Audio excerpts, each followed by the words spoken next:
It's the North Cat, baby, I'm a boss. Carolina barbecue sauce with the slaw. I'm the safe, the cellar, and the vault. I'm the best, the effect, and the cause, I'm the law. It's the North Cat, baby, I'm a boss. Carolina barbecue sauce with the slaw. I'm the safe, the cellar, and the vault. I'm the best, the effect, and the cause, I'm the law. I'm the truth, man, looking real false. Whenever I hit the booth, I come out to an applause. If I'm talking to my crew, you heard a southern drawl. Yo, I ain't talking to you, stop eavesdropping the ball. What's going on, guys? We're back again for another episode of Secret Sauce to be the Boss. And today we're out here with the lovely Kay Morrison. Thank you for having us out here. You're welcome. Thank you for having me. She's been a realtor in the Charlotte area for 13 years now.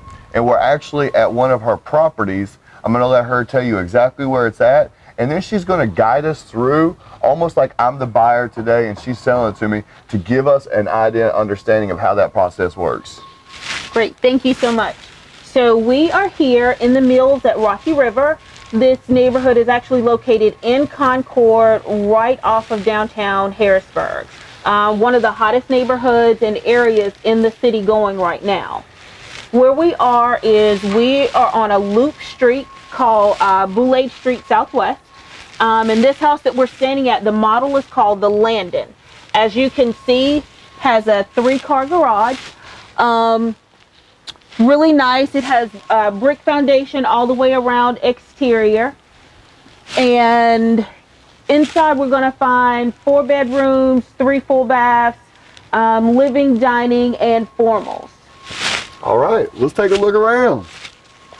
So this house, Larry, has crown molding all the way around, which is a great feature to already have the builder put in. It's really hard to actually find a carpenter that will come in and do your crown molding. Even though a lot of people say it's really easy to get somebody to do it, it's really not. I've had clients that come back and say, "Hey, I can't find anybody." What we've got here on the floor is a laminate wood flooring that a lot of clients and builders are putting in their own personal homes because it's so durable, especially if you have dogs. This won't hurt the dog's feet, nor will it scratch and dent. So if we pull on through here and we notice here, there's a light here. There's actually a storage closet here, which you can never have too much storage in any home. And then when you pull through here, which gives it that definite open concept feel, what you have is a family room. When we built this home, you definitely can see that my guy is a tech guy, so he had to have HDMI cables coming from every which way. So it doesn't matter for him which wall he decides to hang his TV on, because he's got all his cables up there and ready to go. The kitchen is definitely open to the family room and to the formal dining room and to the eat-in kitchen. You have a 7-foot bar right here that will hold seating up to 4. Your sink and dishwasher are also encompassed in this island here. You've got 42-inch staggered height cabinets with a gas stove. Then you've got a pantry here and a pantry there. So definitely very nice. What we're going to do now is we're going to walk on over here where, Larry, where you're standing now would be a great guest room or parents' bedroom. If you have older parents that don't really want to have to do the stairs, then this would be a great bedroom for them, simply because it's on the main floor. They don't have to do stairs. You've got a closet here. Straight access to the bathroom too. Straight access to a full bathroom with a walk-in shower, so that an older person doesn't have to step over into a bathtub. So let's go ahead and let's go upstairs. As you notice, we did choose in this home to do the hardwood steps. So the steps do match the flooring that we've got downstairs. You've got the metal wrought iron railing that is also all the way throughout the upstairs. If you want to hang the left at the top of the steps, we've got a bedroom over here.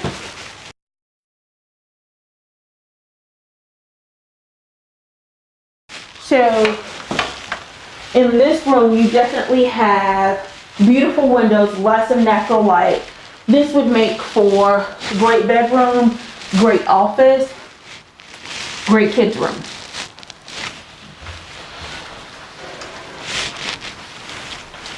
So when we go over here, we actually start walking down the catwalk. We're going to take a few extra minutes here in this bedroom. This floor plan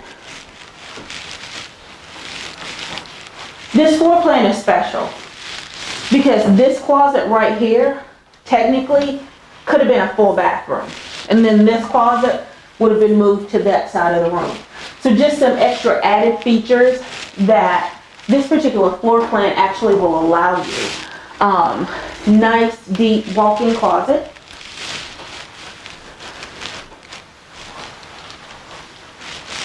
So if you can just imagine that closet being along this wall. And then up here on this floor, we also have your laundry room here to the left. And then Larry, what we've got over here is your full bathroom for these 2 bedrooms up here.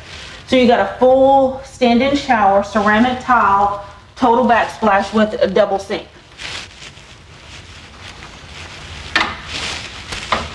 So we have our 4th bedroom. Okay. So here we have our 4th bedroom. So you could actually have a full gym in here wherever you want it and it not be a problem for you. So in this room, we do also still have a nice size closet, but you've got nice natural light going out to the front of the house so that you can look over the community. Now, when we get here, it kind of changes. So let's look at the master first. So the master definitely gives you that royal princess feel with the double doors. And when you come on in, we've got a tray ceiling. We do have the switches that once the client moves in, if they want to do ceiling fan, they can do a ceiling fan. But the magical thing is not the bathroom. Magical thing is... Yes, it is. I'm staying here. I'm not leaving. You got one closet here for fall and winter. And then on the other side of your bed, you have a closet here for spring and summer. So you never have to move your clothes a second time. Is that not amazing? What person would not love that? Let's check out this bathroom because I think it's amazing. So he loves this bathroom. Let's go in here and let's check this out. So you definitely have the stand-up shower. You have the garden circle tub. You have surround tile. You have dual sinks.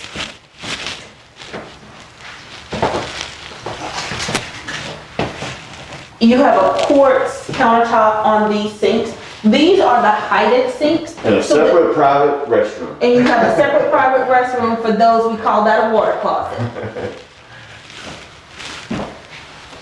So we did the aura bronze throughout this entire house to make sure that everything matches and the flow is great. You also have a second thermometer upstairs that will allow you to keep the control of the temperature in the house.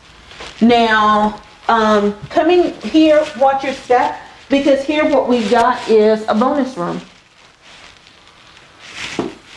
And in this bonus room, you've got a niche here that, depending upon what you use it for, whether it's a movie room, whether it's a theater room, there's so many different things that this room can be used for. But that concludes this home. The list price on a home this size, depending upon all the things that you get added to it, could be anywhere from $385 to $495. Well, we appreciate you showing us around. You're welcome, you're welcome. What questions do you have? So, let's get down to business. You've been a realtor in the Charlotte area for 13 years, is that correct? That is correct. But you've seen a lot during those 13 years. There's been a lot that has happened, changed, going on, all of that. So tell us, what are some of the highs and lows and twists and turns you've seen over the last 13 years of being a realtor in this area? So in the last 13 years, what we all know is that, you know, we had our lowest point of the real estate market, of the stock market ever to be seen. So we had where maybe 60% of our homes in Charlotte at one point during 2008 to 2012 were either short sales or foreclosures. As a realtor, those homes were released back eventually to the market. We got those sold. Now foreclosures and short sales only represent about 5% of all of the homes that we have listed on the market. So there are very few what people want to call deals out there, simply because we're in such a market now where a bank can market their foreclosure at market value. You're not getting a discounted price on that. Yeah. So that's part of the marketplace, the ups and downs. But 2008 and on, that was a pretty rough time. 2008 to 2012, we saw maybe 40% of our realtors drop out of the business, just because they needed to keep a consistent paycheck. And at that point, you know, back then we didn't have what we call now a short sale. Yeah. Short sales were actually created through that type of market. And the banks and realtors and the investors really had to figure that whole process out as we went along, because honestly, a bank does not want your house back. They are not in the business of buying and selling real estate. Yeah. They don't want it back. They really want you to keep it. So they really want you to call them and try to work it out. You know, there are programs like North Carolina Housing, NACA has a program. Even the banks will, if you fall 1-2 payments behind, you call them, you say, you know, I've been unemployed for 3 months, but I've got a job. They can take those 3 months payments, they can put them on the end of your note, bring you back current, save your credit. That right there to me is the number one thing. They just saved your credit by putting those negative payments back on the back end. And all you've got to do is just make your payments now every month on time, and you've saved yourself. So what is the current market like now? The current market is still a multiple offer type market. If you are somewhere between the price point of 100 and 220, if it comes on the market today and it's in really, really good condition, it's going to be off the market tomorrow. So if you want it, you better make your highest and best offer first time in, because the seller doesn't have to call for highest and best. And that's what a lot of people think. Just because you get an offer that the seller has to respond to your offer. No, a seller can look at 9 offers, say I want this offer, take that offer, communicate back acceptance with a signed contract and tell everybody else, thank you so much, but we picked a different offer. So in other words, it's definitely a seller's market right now. Definitely a seller's market. What we are seeing it start to level off a little bit. Homes are starting to sit. However, I found out this morning during my sales meeting that a couple of big banks are bringing out some first-time home buyer programs that are going to be coming out, which is going to bring out more buyers, which will then entice more sellers to list their homes, because if the lending institutions are going to help people with their closing costs or buying down the interest rates, that is going to help a seller say, well, I won't have to pay that money toward the buyer's closing costs, which is going to save them money. We came from talking about that time back then in 2008, 2009, 2010, where interest rates had gotten to an all-time low.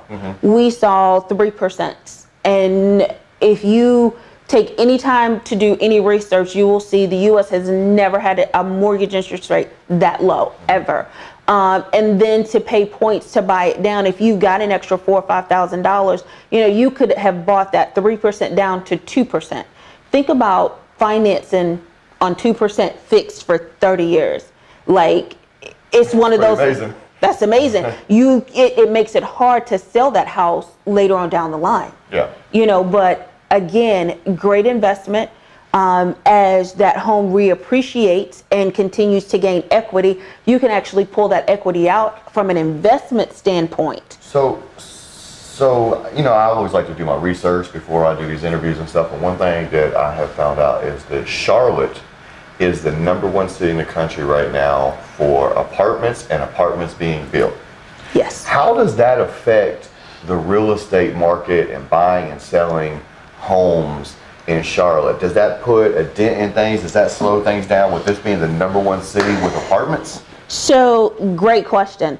What we have found out and what the overall plan is that for some of the more higher end, newer apartments that they are building right now, what the hope is because right now in Charlotte, we have somewhere between maybe 60 and 88 people moving here daily. So there's no way to build homes quick enough to satisfy that number of people. So it's quicker to put up these apartments.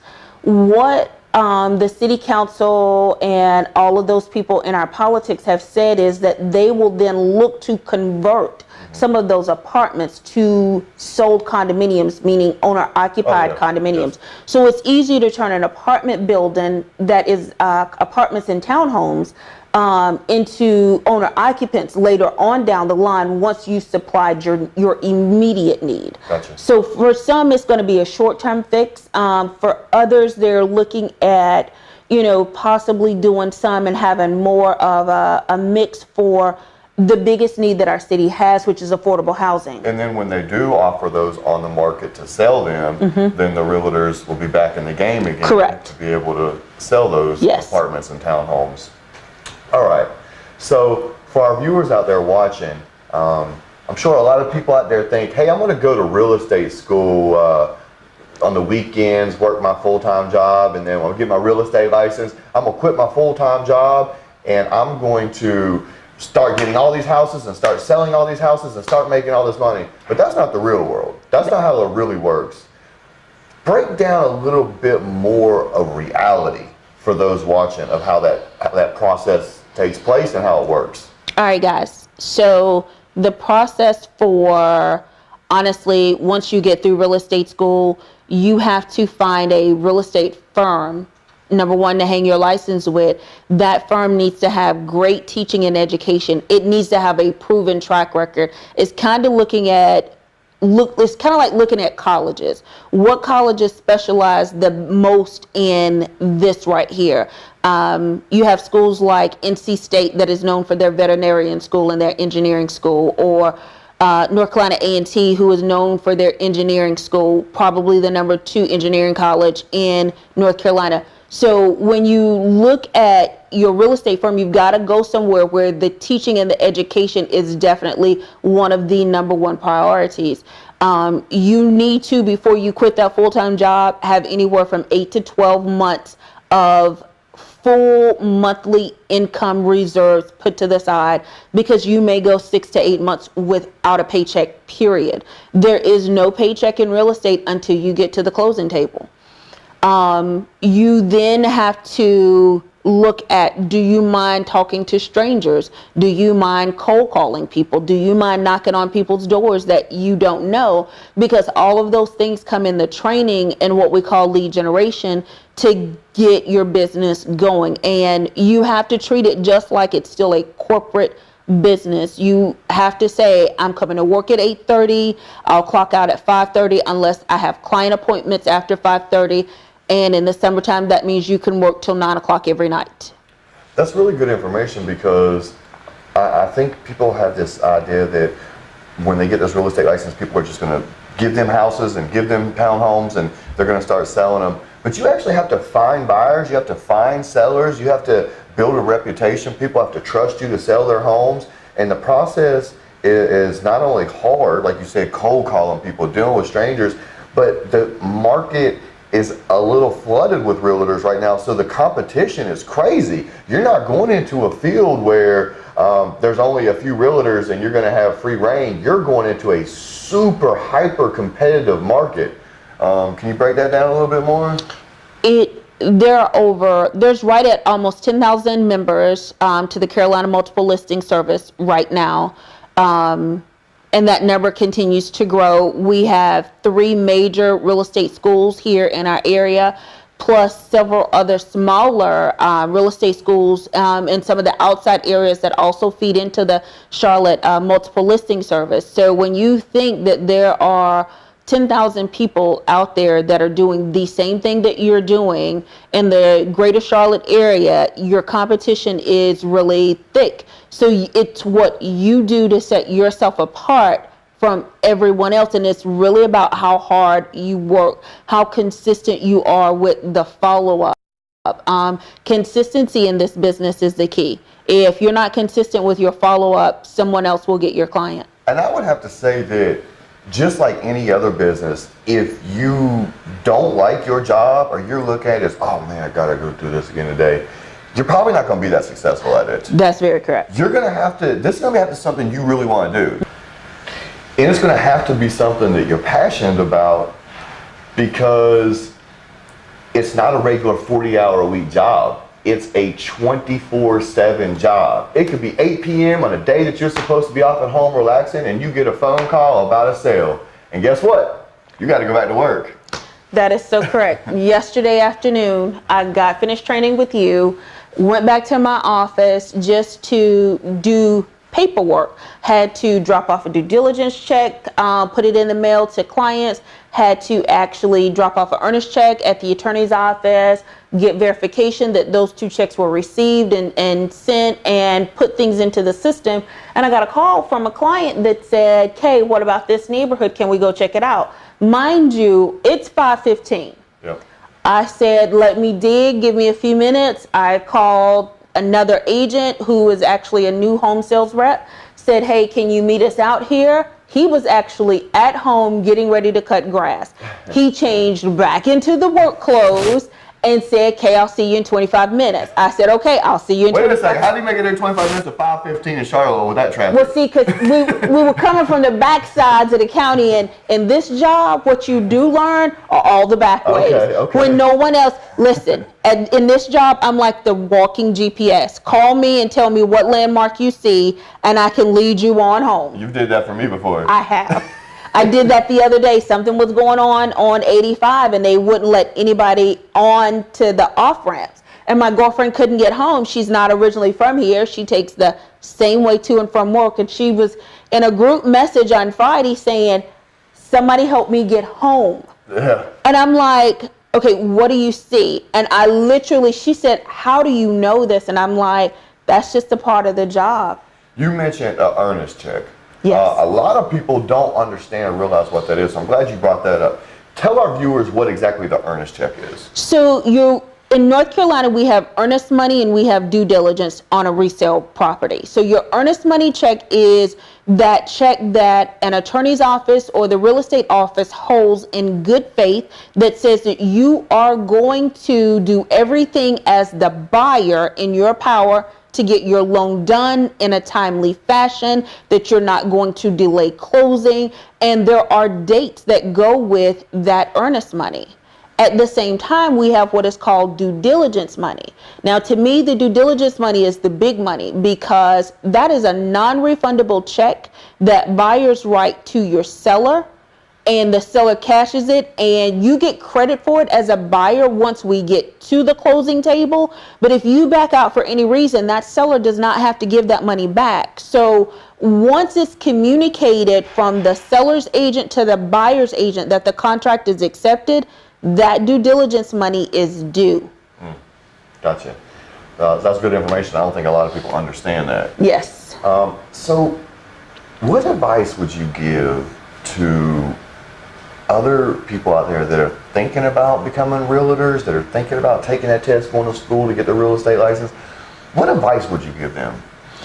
What I would say to anyone looking to get into this business, it is definitely an amazing industry where you have a lot of different options once you get in. Your drive, your tenacity is what will get you to those higher levels. You have to push yourself harder than anyone has ever pushed you before.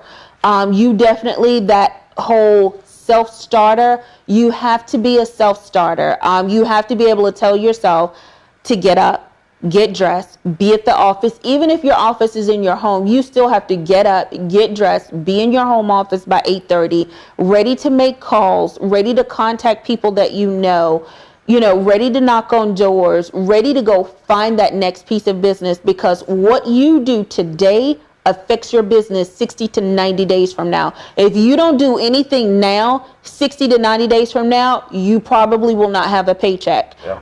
I hope you've got money saved. There's some secret sauce to be the boss right there.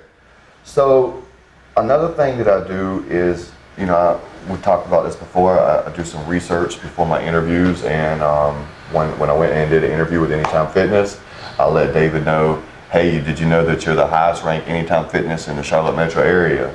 When we went and did an interview with Will Caldwell at the Muscle Factory, I told him, I said, hey, did you know that you're rated 5 stars on Google? Same thing with Sean Weathers of Brown Dog Wood Company. You know, I just researched and I found out they just got awarded the best furniture store in Charlotte.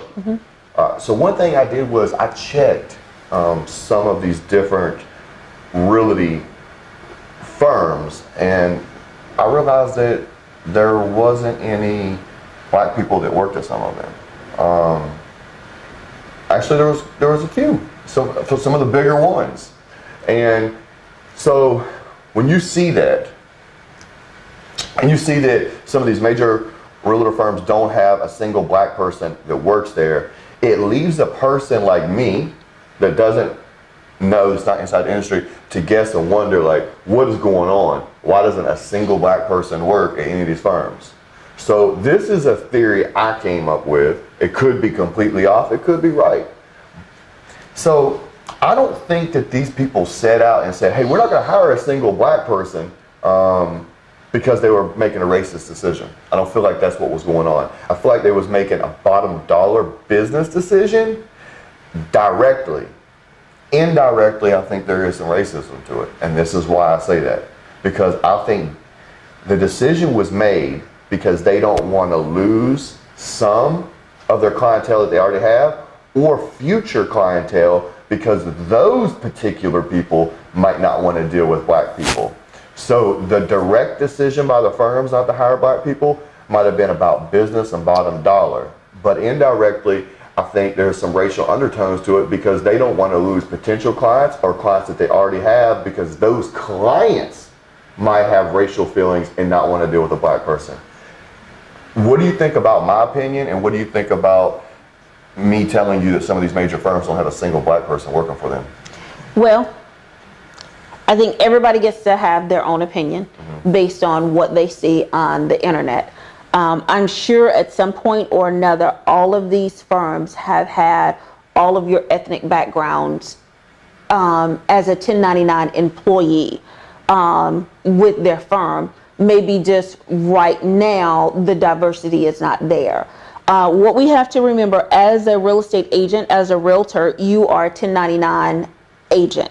So you're no one's employee. You basically hang your firm license there, and then you pay that firm monthly through a split or through monthly office fees and or both to hang your license there. So technically you work for yourself, and you're paying them to say to the state of North Carolina, we have a broker in charge that watches over this person's business. So I would at least say that at some point or another, there has been all the ethnicities at most of the firms. I can't say for all, but at the same time, what I will say is that I've worked for several firms, major international firms, and I've loved my time at each and every one. However, I left each one for something different. To be honest with you, most of my business is 97% referrals. I love what we call my sphere of influence, because they continually they call me, Kay, I've got somebody that's going to call you. Hey, did so-and-so call? And I'll tell them as soon as I hear from your person, I'll let you know, just so that you know I followed up with them. But some people are looking for people to give them leads. And that's not what a lot of real estate firms do. You know, this business, at the end of the day, it's not about necessarily what you know, but sometimes it's mostly about who you know. It's who you get out there and know, who you get out there and network with, what clubs you get out there and volunteer with. And I think any racial barriers can be broken, or definitely kind of changed up. for the way things look at any given time, because I could be here today and I could be comfortable at this particular firm, and then you come along and say, well, I'll let you have 100% for 2 years if you bring you and your team over here to us and you just pay this amount. Well, if that's a better financial deal for me and my team, we might pick up and move. And now all of a sudden, you may have a team of 15 people that had all your diversity in one company. It may just picked up and moved for a financial decision. So, have you ever experienced any kickback or hard feelings or animosity because of your race out there doing your job? I will say not from a firm, not inside of a firm. I will absolutely say maybe I have been blessed. I'm definitely a people person, and yeah, you are. Yes, you are. I always make friends everywhere I go, even when I don't try. Let's switch things up a little bit. So you used to work in the corporate world, yes. Actually for a bank. Yes. And you decided to leave that comfortability and that comfort blanket and venture off onto your own and become your own boss. What was that decision like? What made you make that decision, and what did that process entail? Listen, that probably had to be the most craziest decision of my life, because I was a mom, I was a breadwinner, I had a mortgage, I had kids to take care of. But what was going on in corporate America at that time, we were going into the recession. I was in sales that had to deal directly with the housing market, with your mortgage loans, your home equity loans, your home equity line of credit. I was directly in the midst of that. And every October, November, they would change the compensation plan for our monthly bonus structure. And if you've ever worked in sales for a big company, you know that your bonus and commission checks are bigger than your base salary. So, and I'll tell people now, no, you should never count on that. But when that becomes 60, 70% of your income, yes, you do tend to count on that commission money, especially when you make it consistently.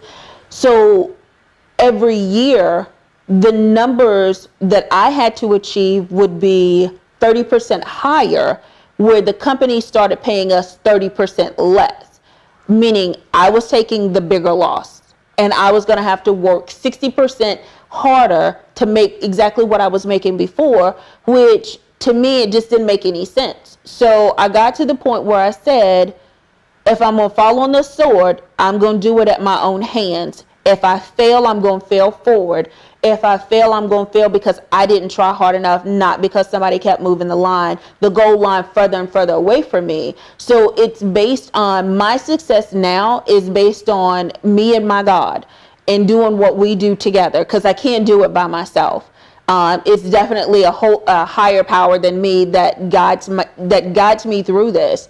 But I would tell anybody, you have to push yourself so hard in this career. When you left that position though, and you came and you got your real estate license, was that scary? Like, how am I going to get this paycheck? How did you overcome that fear? So I overcame the fear because I literally started going to church 3 times a week. I'm not kidding anybody right now. I sat on the same pew because I needed strength and guidance. And it was at that moment during that time where I really, really had to develop a different type of relationship that said, get your mind right, do what you're supposed to do. These are the basics that you've been taught. Follow the blueprint. You don't have to recreate the wheel when it's already been created for you. If you've got a footprint, follow it. You just have to lock in, focus, believe in yourself, push fear to the side, and put the work in. There you go.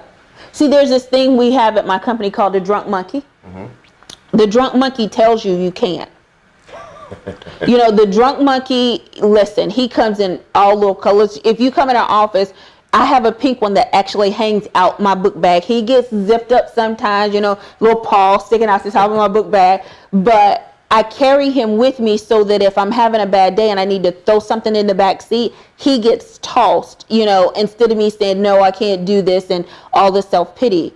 We actually have this saying, if you need to whine and complain, you got 30 seconds, go. And like, we'll time you. And then when your 30 seconds is up, time, okay, that's so what are we going to, it's a wrap. What are we going to do about it? How are we going to fix it? And we do everything we can do to keep you positive. There's a book called The Carpenter, and in it, he says, stop listening to the voices in your head and talk to yourself more out loud. Typically, when you talk out loud, it's positive. I can do this. Oh, I can do this. You'll be walking along and say, oh, yeah, I can fix this. Oh, I can do this. In your mind is where it says, I can't. So stop listening to the voices in your head and actually talk out loud more, because you can't talk in your head and out loud at the same time. I like it. Try it. Yeah. Yeah. I like that. Well, I would like to ask you a question. So let's say there's some women out there watching. Yes. They've gone through some hard times. Mm-hmm. They've gone through a breakup/divorce. They've just got sober for the first time in years. They just moved to a new city. They just lost their job. They're just now going back out into the workforce after having their first, second, third kid, whatever. They're thinking about, how can I do this, but how can I work around my schedule and what I have and where I'm at, and they want to join the real estate world. Great question. What would you say to those ladies watching? What advice would you give to them, and what's the one line, what's the one piece of advice you could give them to stick in their head to get them motivated and get them on the path to doing this? Ladies, and I'll say this because I was a mom with kids in middle school and high school. This is the best industry, because this is the one industry where on most of your appointments you can show up with your kids and it's okay. Believe it or not, because your clients 9 times out of 10 are coming with their kids, and now the kids can just keep each other entertained and things like that. For my stay-at-home moms that are thinking about doing this, but need to start at 8:30 but be done by 3 because they've got swim practice, just remember, everybody in your community can become your new client. Get your license, get on the boards, the PTA boards, get on your swim team board, get on your Girl Scout board. Let everybody know what you do, because those will be your future clients. For those people that are moving here, if you move here, I have actually encouraged people that moved here with no family. I said, for 6 months while you got your real estate license, go get a job in a call center, meet some new friends, meet some people. I said, the first thing you need to know about a call center is everybody in there has a job and they get a W-2. That is a gold mine for a real estate agent, because everybody's got to have some place to live. I mean, so when you think about it, it's like everybody around you is a potential client. You just have to remind them and let them know what you do, and let them know you can help them, and just go for it.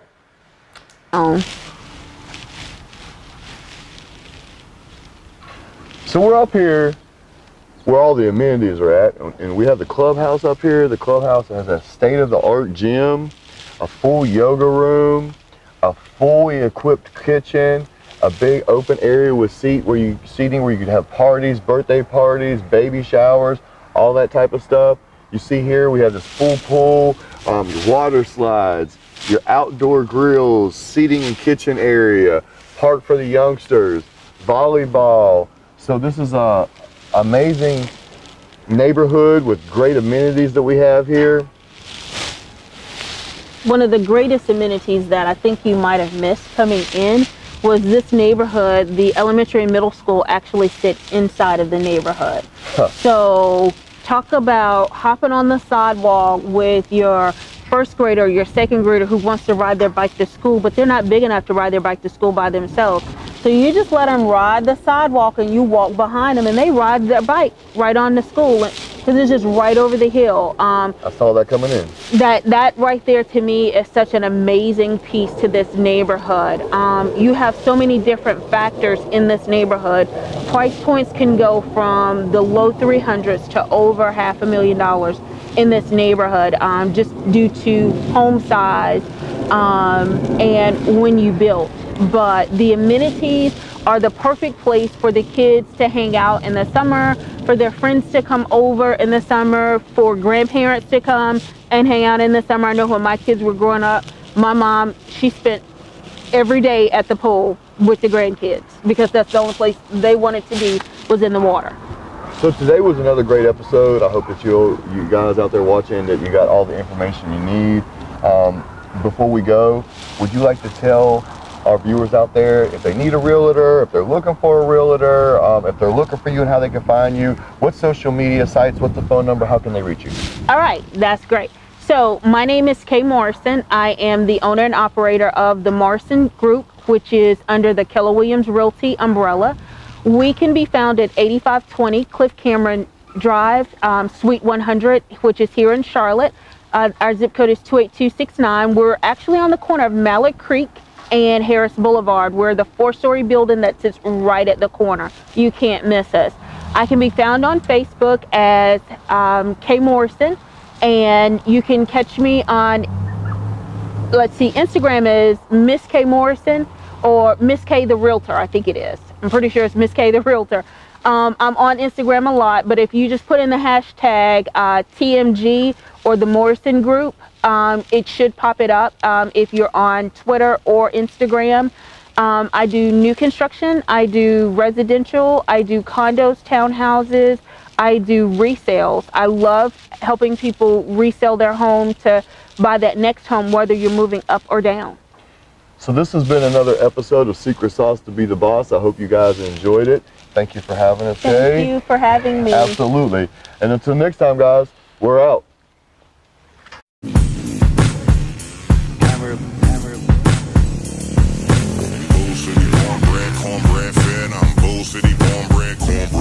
It's the North Cat, baby, I'm a boss.